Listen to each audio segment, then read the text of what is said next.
Michael, thank you very much for joining us this morning. Eamon just mentioned what this could do for the U.S. economy in terms of stimulus. Is it going to work specifically with keeping America working? I think so. I mean, we're still going through the details of the bill itself. Obviously, it's long and has a number of different provisions, but we feel it's absolutely crucial to get direct assistance to household and business in the United States right now. Fed liquidity support is necessary, but it's not sufficient. We need the public sector engaged risk-taking, helping to disperse some of the losses. So I think yes is my general answer without knowing all of the specifics at this point in time. But I think we have policy on a much more solid footing today than we did even just 1 week ago to deal with this problem. All right. Now, it's interesting because economists, what they do have perhaps a little bit better of a grasp on these days, given all the uncertainty, is just how bad the job situation is going to look. We're going to get the first look at that with weekly jobless claims this time around later on this morning. How bad could it be? Well, we're looking for a number around 2 million. Let me just first highlight that there's a tremendous amount of uncertainty around this number. But if you piece together some of the releases from states that have been in lockdown already, what's happened in some other countries, including Canada to the north, our own data sciences team has taken a deep look at what's called NY311, which would be a phone number that people can call to receive information on how to file for jobless benefits. So we think the number will be significantly higher. I think to put it in a range, I think anything in, say, the 1 to 3 million range is probably going to be a on the button kind of number. I think if it comes in below 1 million, I think that'll be a positive surprise.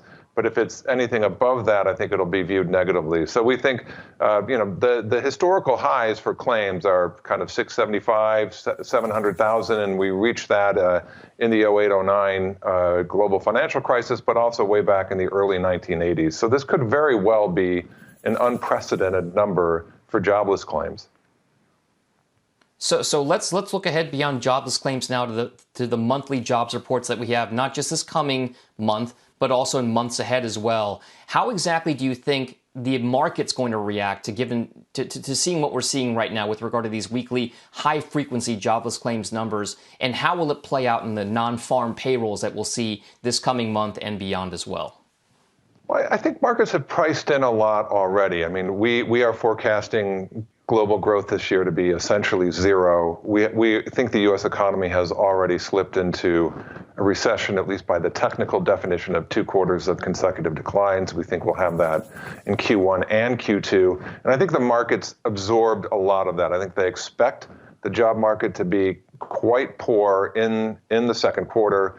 I think we would expect a rise in the unemployment rate. So I think we have to meet or beat or exceed expectations here. So I would expect that the March employment report will be more or less okay, in the sense that a lot of the shutdowns in the U.S. started to happen around the middle of March. The survey week would be the week that includes March 12th. So I'd expect it to be weaker if we look at some past events around 9/11 or Hurricane Katrina, some of those regional events, and extrapolated. You could take maybe the jobless claims data up through last week might tell you might slow job growth by 125,000 to 175,000. So that would bring job growth down to maybe around the 75 to 100,000 range relative to where we've been before. It's that April jobs data employment report that's likely to be quite poor. So the number today will tell us what that April report could be like, and we could be looking at a percentage point or so rise in the unemployment rate, depending on how large this claims number is. And one final point, claims only tell us about the rate of separation in the labor market. We don't have a lot of information about hires. Hires may also be slowing at the same time. So this only gets us half the picture, and we still need to know more about the other side.